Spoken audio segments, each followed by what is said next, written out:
మన వాక్కుకి, బుద్ధికి, జ్ఞానానికి అధిష్టాన దేవత సరస్వతీదేవి.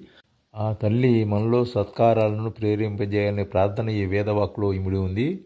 వేదం ముందుగా వాక్కును గురించి చెబుతూ సునృతం అని పేర్కొంది. సునృతం అంటే ప్రియమైన సత్యవచనం అనే అర్థాన్ని చెబుతారు.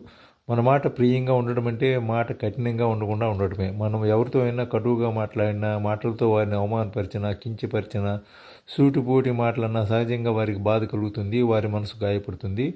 మనం ప్రియంగా మాట్లాడితే ఎదుటివారు సంతోషిస్తారు. నిజానికి మన ధర్మ ఆచరణలో సత్యవ్రతానికి ఎంతో ప్రాధాన్యత ఉంది. అయినప్పటికీ ఇతరులకు ప్రియం కానటువంటి మాటలు మాట్లాడరాదు.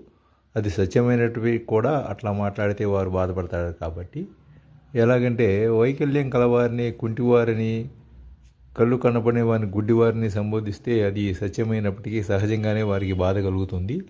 ఆ సంబోధనతో కర్కశత్వము, ఆక్షేపణ కూడా కనిపిస్తాయి. అందుకే కొన్ని మాటలు సత్యమైనప్పటికీ అవి ఇతరులకు బాధను కలిగించేటట్లయితే వాటిని మాట్లాడకూడదని కూడా శాస్త్రం చెప్పింది. ఇక మాట తర్వాత వేదం బుద్ధిని రెండో అంశంగా చెప్పింది. ఈ బుద్ధి అనేది మనలో అవగాహన, వివేకాన్ని, ఆలోచనను కలిగిస్తుంది.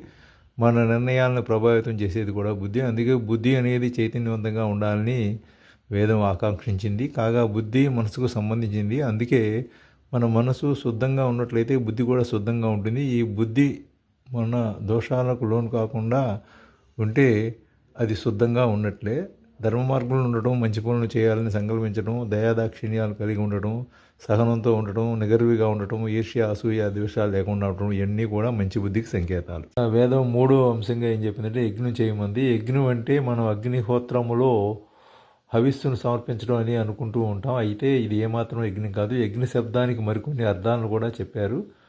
అవి సత్కార్యాలను ఆచరించడం, కృతజ్ఞతను కలిగి ఉండటం, స్వార్థాన్ని త్యజించడం, ఇతరులకు సహాయ సహకారాలు అందించడం మొదలైనవన్నీ కూడా సత్కర్మలే అని చెప్పారు. మొత్తం మీద మాట సంస్కారవంతంగా ఉండటమే వాచిక తపస్సు, మంచి మనసును కలిగి ఉండటమే అంతఃకరణ తపస్సు, సత్కార్యాలను ఆచరించడమే భౌతిక తపస్సుగా చెప్పారు. అందుకే మంచితనంతో అందరితో మాట్లాడటం, మంచి ప్రవర్తనను కలిగి ఉండటం, మంచి పనులను చేయడం లాంటివి తపస్సు లాంటివి. అందుకే వేదం ప్రబోధించినట్లుగా మన వాక్కును, మన మనస్సును సంస్కరింపజేసుకునే శక్తిని ప్రసాదించమని ఎప్పుడూ అమ్మవారిని అంటే సరస్వతీదేవిని వేడుకుందాం.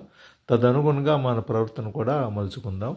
సబ్స్క్రైబ్ చేసుకుంటే ఇంకా మంచి వీడియోలు చూడవచ్చు. మీ స్నేహితులు కూడా షేర్ చేయండి, లైక్ చేయండి. శుభం.